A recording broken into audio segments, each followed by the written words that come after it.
I told them the system was leaking money, and they laughed in my face. That's how this nightmare started. My name's Daniel Reyes, Senior Financial Analyst at Goldran Technologies, a sleek Silicon Valley firm obsessed with innovation. I'm the kind of guy who believes in numbers more than people. Numbers don't lie, and they don't have egos. I'd built my career on accuracy, on protecting the company from the chaos that usually hides behind a polished balance sheet. And for a while, I thought my boss, Maura Kincaid, respected that. Maura was the golden one. Sharp, composed, a visionary type who could sell an idea to a brick wall. She'd been my mentor since my first day, the kind who'd stay late to walk me through models, who once told me, "Data is truth, Danny. Never let anyone bury it." Yeah, that's what I thought too. We were close, not romantically but something deeper. Professional loyalty. The kind you don't question. I'd back her in board meetings, defend her strategies when others called them risky. She gave me credit when the quarterly numbers soared. She said we were building something that mattered. But then came the audit. I was reviewing a string of transactions in one of our new AI subsidiaries, Neuropulse, when I spotted something off. Tiny discrepancies. One missing decimal here, an adjustment there. Nothing big individually, but together, they bled into 7 figures. I double-checked, triple-checked. The numbers screamed fraud, or at least gross negligence. I compiled the report, 48 pages of data, clear, airtight, impossible to ignore. When I brought it to Maura, she smiled. That calm, polished smile. "Danny," she said softly, closing the folder before she'd even read the second page. "You worry too much. These numbers, they'll even out." I insisted. She changed the subject. I pressed harder. She laughed. "You're brilliant, but sometimes you see ghosts where there aren't any." Ghosts. That word stuck with me. Later that night, as I walked past her office, I saw her inside, lights dimmed, phone to her ear. She wasn't alone. 2 board members sat across from her, faces tense, voices low. My report lay open on the table between them. I couldn't hear what they were saying, but I caught one phrase, just one. "Make sure he stays quiet." And that's when I realized something was very, very wrong. For a few days, I tried to convince myself I'd misheard. Make sure he stays quiet. Maybe it wasn't about me. Maybe I was being paranoid. After all, Maura had always had my back, hadn't she? Still, something felt off. The next morning, I came in early to check the shared financial drive, the one that housed my report. Except it wasn't there anymore. The file, audit_p discrepancies_final.pdf, had vanished. In its place sat a new version, audit_np_revised_k.pdf. Same name, structure, different numbers. When I opened it, my heart sank. The red flags I'd highlighted were gone, replaced with approved notations and soft explanations like timing variance and AI adjustment delay. My signature was still there at the bottom, forged perfectly. I remember just staring at it, my coffee growing cold beside me. It didn't make sense. Maura would never do that, right? Then came the mood shift. Maura stopped dropping by my cubicle to joke about late-night data runs. No more, "How's my numbers guy doing?" She avoided eye contact in meetings. When she did speak, her voice had that tight, brittle cheerfulness people use when they're hiding something. The team noticed too. Suddenly, I wasn't invited to the Thursday briefings with the execs. A new analyst, a smooth-talking guy named Evan, started presenting my models. When I asked Maura about it, she brushed me off. "You've been under a lot of stress, Danny. Let Evan take some weight off." But the way she said it, that calm, patronizing tone, made my skin crawl. That night, I found an internal email I wasn't supposed to see. A thread between Maura and the CFO, accidentally forwarded to me by IT. The subject line, containment strategy. Most of it was redacted, but one line stood out like a knife. Daniel's version can't circulate. Too much exposure risk. I must have read that line 20 times. My version. Exposure risk. I hadn't done anything wrong. I was protecting the company. I tried to confront Maura again the next day. She smiled, that same practiced, corporate smile, and said, "Danny, you're overthinking it. You're too talented to get caught up in office drama." Then she patted my shoulder, as if I were a child, and walked away. Something inside me cracked then. For the first time, I didn't feel like her protégé. I felt like a liability. And the strangest thing? When I logged into the finance dashboard later that evening, my access had been temporarily restricted. No warning. No explanation.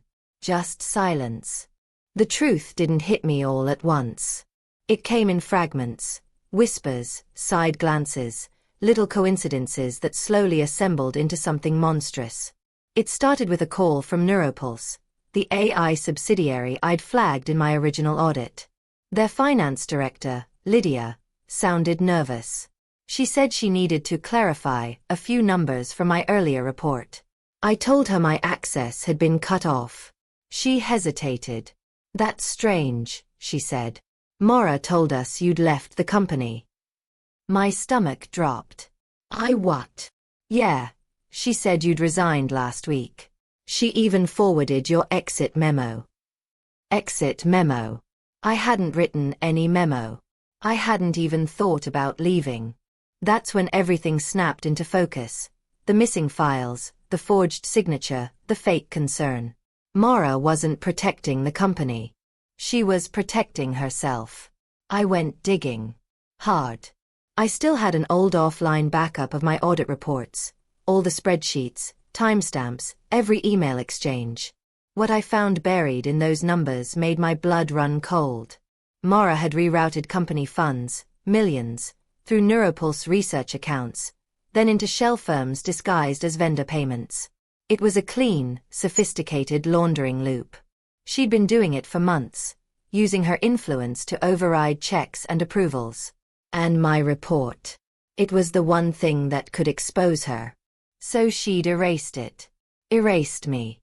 I remember sitting in that dark office, the glow of the screen reflecting off the framed Employee of the Year photo she'd once gifted me. I could hear my pulse pounding in my ears. I'd trusted her. Defended her. I'd believed every word about integrity, data, truth. And she'd built her empire on lies, using my work as the scaffolding. The next morning, I walked into the building, ready to confront her in front of everyone. But security stopped me at the front desk. My badge didn't work. "I'm sorry, sir," the guard said awkwardly. "You're no longer with the company." He handed me a sealed envelope. Inside, a termination letter. Signed by Maura Kincaid. Violation of confidentiality and insubordination. Effective immediately. I stood there in the lobby, surrounded by glass walls and fake smiles, realizing I'd just been erased from my own story. And yet, in that crushing silence, something inside me hardened. They thought I'd disappear quietly. They thought I'd accept it, like a good little analyst. But they'd forgotten one thing. I still had the truth. And I was done staying quiet. For 3 days after my termination, I barely left my apartment. The blinds stayed shut. My phone buzzed with messages I didn't answer, coworkers checking in, my parents asking if I was okay, recruiters pretending they cared. I sat on the couch surrounded by unopened takeout boxes, replaying the last week over and over like some sick rerun I couldn't turn off. Maura's voice haunted me. "You worry too much, Danny." Her laugh echoed, polite, dismissive, final. I kept asking myself how I'd missed it. The signs. The tone. The way she'd slowly distanced herself while preparing to gut my career. And worse, the silence that followed. No outrage from HR. No questions from the board. Everyone just accepted it. Like I'd never existed. I wasn't angry at first. Just numb. Then came the humiliation. Then rage. Sharp, electric, impossible to contain. The trigger came on the fourth night. I was scrolling through news headlines when one stopped me cold. Goldrin Technologies announces record-breaking quarter, thanks to Neuropulse expansion. There she was, Mara, front and center on a glossy banner, smiling that same practiced smile, praising the brilliant analytics team for the company's seamless growth. My work. My report. Her spotlight. And then I saw it, buried halfway through the article. Projected net gain, $10.2 million. $10 million. The same sum she'd covered up. The same funds she'd stolen. That was the moment it flipped. The fog in my head cleared. The ache in my chest turned into something sharp, focused, unstoppable. I thought about the first day I joined Goldrin, how she told me, data doesn't lie. People do. She'd been right. Just not in the way she thought. That night, I dug out my old hard drive, the one I'd used for remote backups, before the IT team had cut me off. I connected it, half expecting it to be blank. But there it was, folder after folder of untouched, time-stamped audit data. Every email.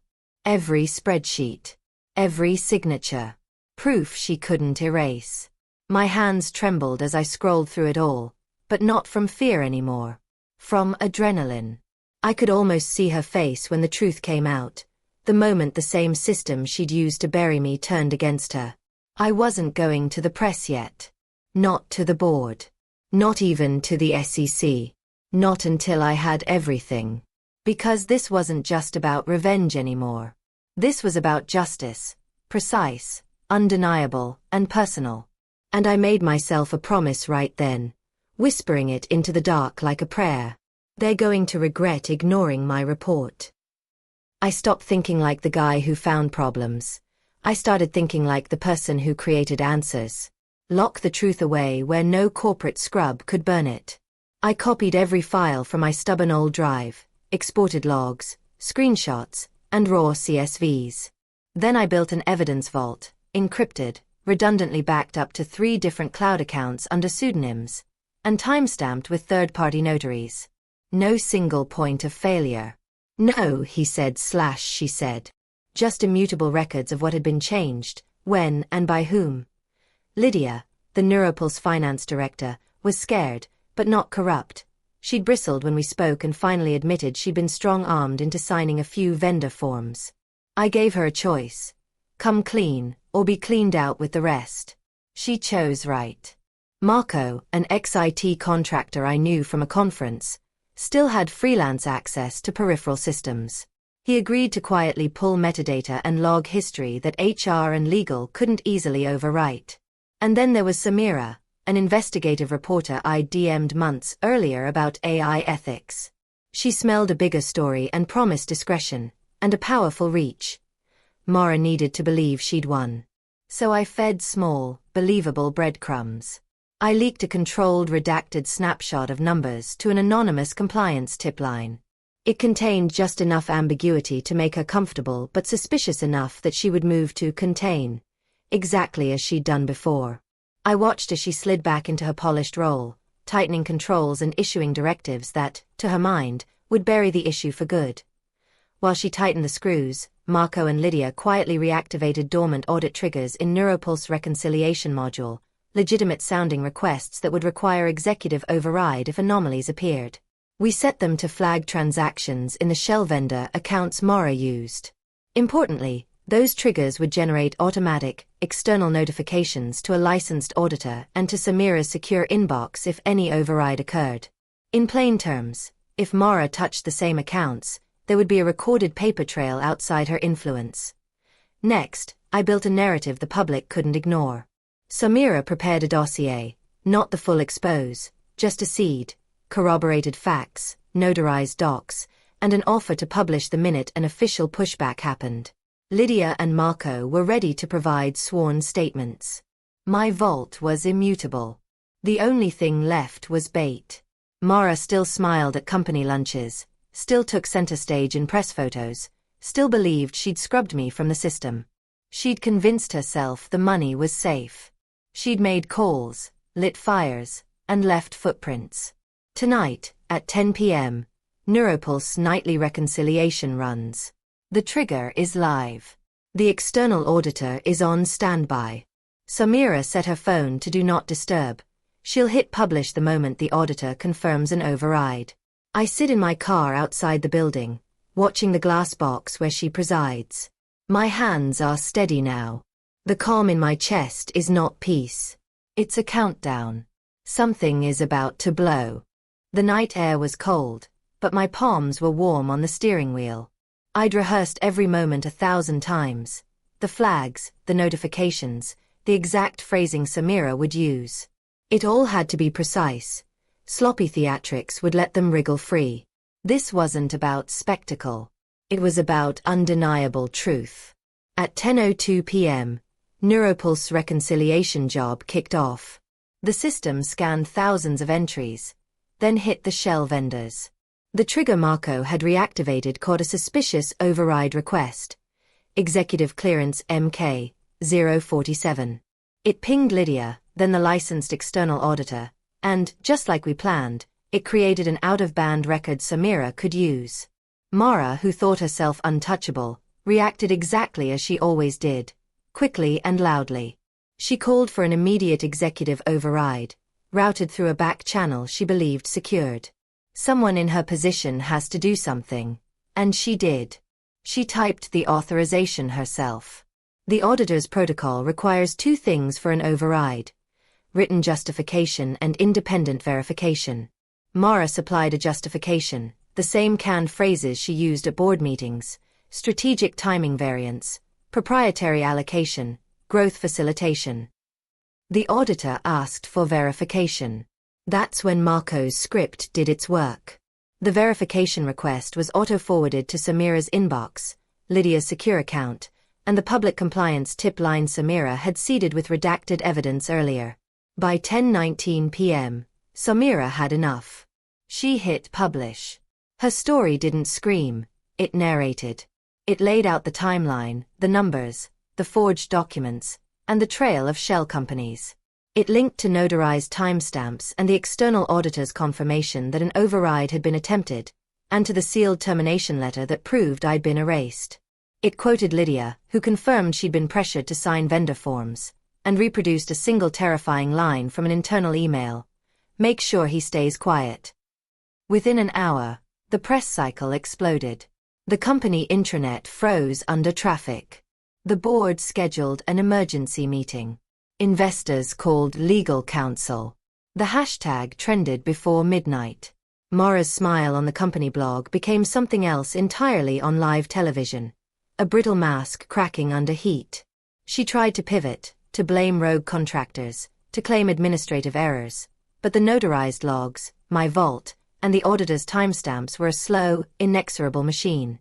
Each lie she told set up another tether. Each denouncement from her side left a public record Samira simply appended to the dossier.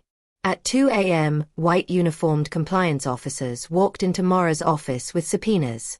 Her world of private overrides and cozy board dinners collapsed into fluorescent-lit rooms and taped-off evidence. The board put her on immediate leave. The SEC opened a formal inquiry. Investors demanded restitution. Neuropulse CEO resigned. The company's stock plunged, the exact $10.2 million projected gain evaporating like smoke. She sat alone on the polished bench outside the conference room, the same smile gone from her face. Colleagues who'd once toasted her avoided her eyes.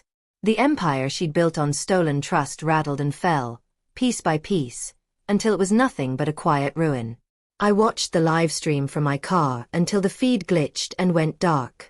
There was no triumphant music, no vindictive gloating. Just a hollow, perfect silence, the kind that comes when a lie finally collapses under the weight of the facts it tried to hide. And in that silence, I felt something like closure. You said. They say revenge doesn't bring peace, that it leaves you hollow. Maybe that's true. But peace isn't what I was after. I just wanted the truth to finally speak louder than their lies. The fallout came fast. Within a week, Mara's face disappeared from the Gauldron Technologies website. Her LinkedIn went dark. The news outlets ran her story under 100 different headlines. CFO under investigation for fraud. Internal whistleblower exposes $10 million cover-up. The same executives who once praised her brilliance now scrambled to distance themselves. The company's board announced new transparency initiatives. The irony was almost poetic. They were suddenly obsessed with the truth only after it cost them millions. Maura didn't go to jail. Not yet. The investigation would take months. But her reputation? Gone. No firm would touch her. No investor would back her. The woman who built her empire on influence was now radioactive. I should have felt triumphant. Instead, I just felt quiet. The day after the story broke, I visited the office one last time, or what was left of it. My access badge still didn't work, but the security guard recognized me. He just nodded and held the door. Inside, the place felt hollow. Desks half empty. Monitors dark. The hum of constant ambition replaced by a low murmur of fear. I found my old cubicle, stripped bare except for a single framed quote I'd left behind. Data doesn't lie. People do. Someone had set it face down. I turned it upright again. That's when it hit me. This wasn't about Maura anymore. It never really was. It was about the culture that let people like her thrive, that buried warnings and mocked the truth until it burned a hole through their own foundation. I got a new job offer a few weeks later. A smaller firm, more grounded, where integrity actually meant something. Lydia joined too, and together we rebuilt what Goldrin had destroyed. A system that valued honesty over politics. Sometimes, late at night, I still think about that moment in her office. The quiet murmur I overheard, the phrase that started it all. Make sure he stays quiet. They wanted silence. Instead, I gave them an echo loud enough to shake their walls. So, yeah, they ignored my report. And in doing so, they lost $10 million, their credibility, and the illusion that truth can be buried forever. Because numbers don't lie. They just wait for the right person to listen. Breaks the fourth wall. Have you ever been ignored, betrayed, or silenced when you tried to do the right thing? Tell me your story in the comments. Someone out there probably needs to hear it. And if you want more stories like this, of truth, betrayal, and poetic justice, make sure to subscribe. You never know whose story is coming next.